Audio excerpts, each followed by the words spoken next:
Do you have messy, sloppy guitar playing?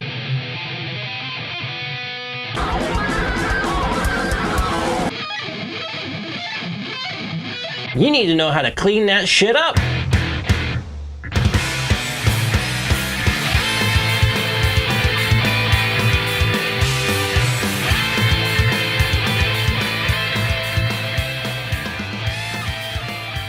Knowing how to mute your guitar strings when you are playing with distortion on is crucial to getting the best sound you can get. Now, one thing that's taught in something that I teach is you need to be able to play on your fingertips.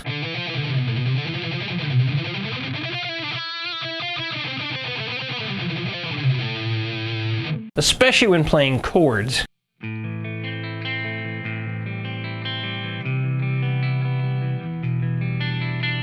However, when you are playing with distortion on and you're playing lead type stuff, you're not completely on your fingertips. It's like halfway between being completely on your tip and being flat, like barring a chord. Doing this allows you to mute the adjacent string that you're fretting. Right now, my index finger is fretting the A string, and it's barely touching the E string, and it's barely touching the D string. This way, if I strum all three, you're really only hearing the A string ring out. So even if I'm doing something like this, and I'm purposely trying to hit 3 strings right now, if you do the muting properly, you're not going to hear a bunch of extra strings ringing out. Now, let's say you're completely on the tip.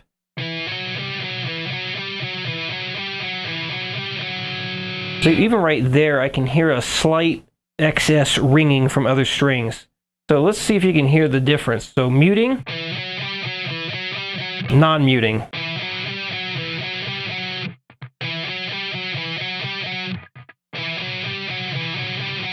So now I'm going to play a scale with muting, and then I'm going to play it without the muting.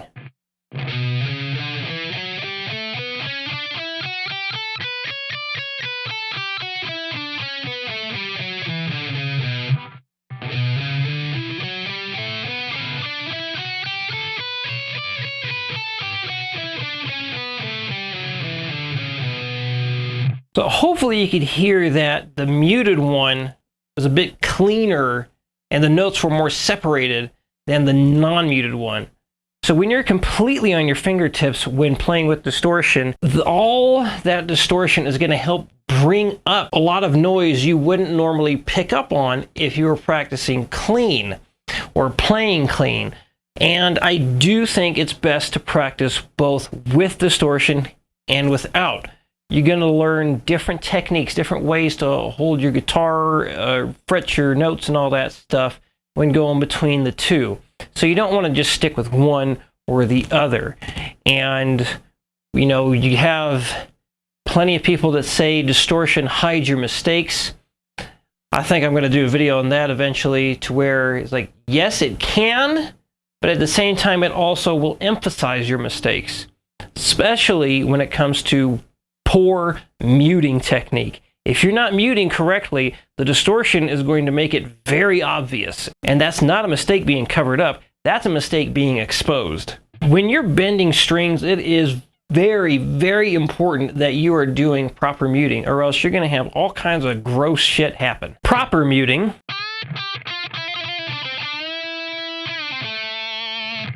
Not muting at all.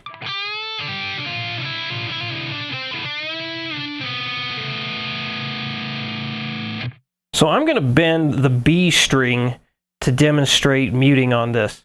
So once you've bent that B string up, it's important to make sure that that high E string is being touched by these fingers, at least one of them, to make sure that there's no excess ringing coming from that.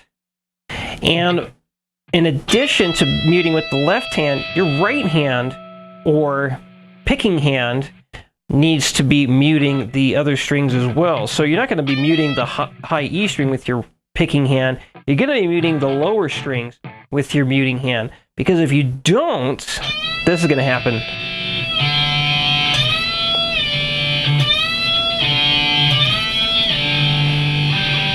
See, that G and the D string want to keep ringing out over and over again. Even if I'm bending the E string, I'm not able to mute anything underneath my fingers, but you still need to make sure your picking hand is muting the other strings, because if you don't, again, you're going to have this happen when you start releasing the bend.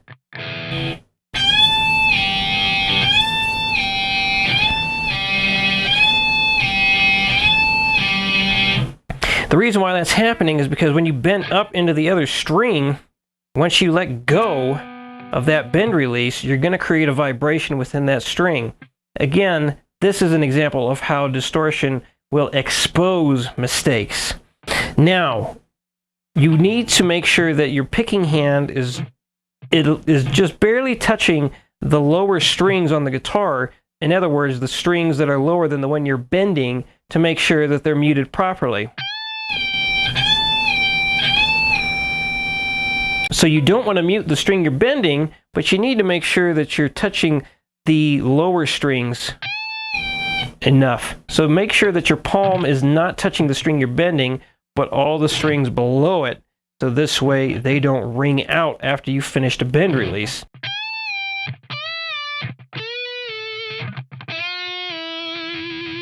Now when you're doing the lower string bends, you're still going to be muting the lower strings, or the strings below what you're bending. So I'm bending the D string. I'm still muting the E and the A string with my hand, also a bit of muting with my thumb here. But I also have my index laying across all those other strings, so this way I don't get a bunch of excess noise there either.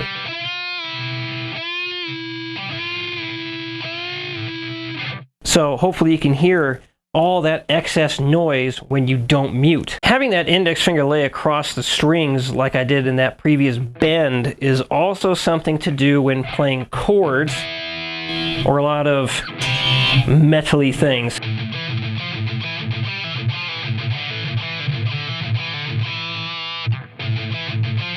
See, I'm keeping my index finger pretty much curved on those strings the whole time. I'm not barring, but I'm also not keeping it on the tip. The only time I'm taking my finger off is when I'm doing that pull off to the open D string. So I'm going to play an Iron Maiden riff here to demonstrate how I keep my index finger pretty much across these four strings here, the D, G, B, and E, to mute out any excess noise.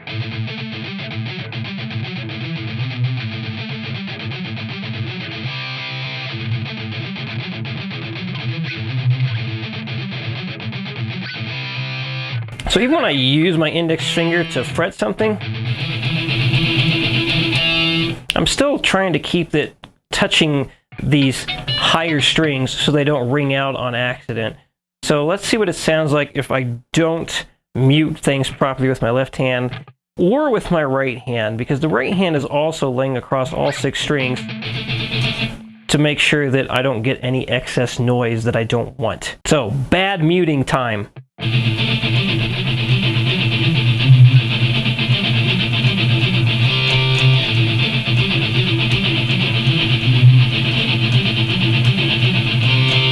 So there wasn't too much excess noise coming out there, but I did notice a little bit, and I hope you noticed that too. So even running scales, scale shapes, runs, whatever, I am trying to make sure that this index finger is laying across as many strings as possible to mute out as much unwanted noise as possible.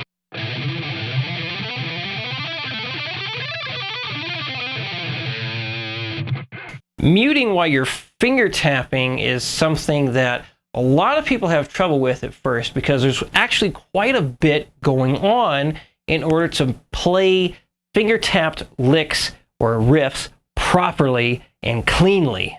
So when I'm finger tapping, again, I'm using my index finger to touch adjacent strings, or as many strings as I can, in order to eliminate excess noise as much as possible. I'm also using this part of my hand on my tapping hand to touch as many strings as I can in order to, again, eliminate as much excess noise as possible. So, doing a riff like this,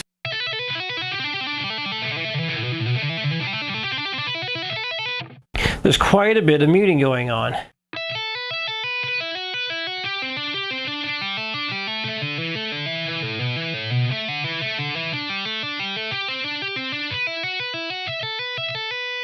If I don't use proper muting techniques, it's going to sound really, really sloppy.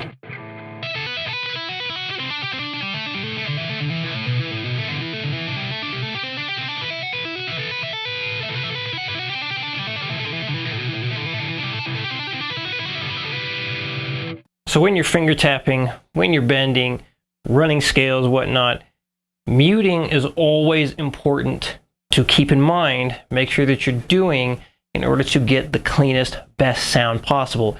Just because you have distortion on doesn't mean you don't play clean.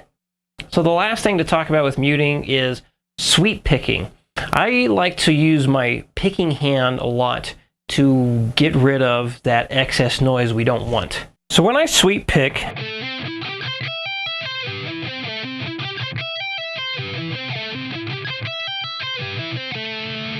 I do a slight palm mute with my picking hand to help get rid of some of that excess noise, help the notes sound separated.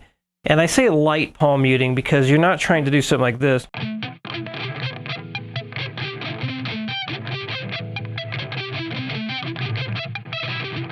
That just doesn't sound good. You end up more like that. The left hand, whatever finger is being used, is trying to do the go in between being completely on the tip and barred flat. Unless, of course, there's a bar in the sweep, but this shape does not use a bar.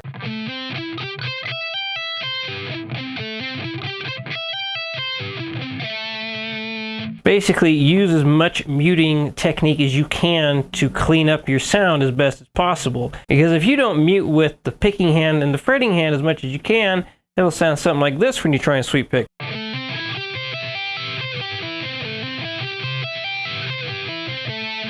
Versus this.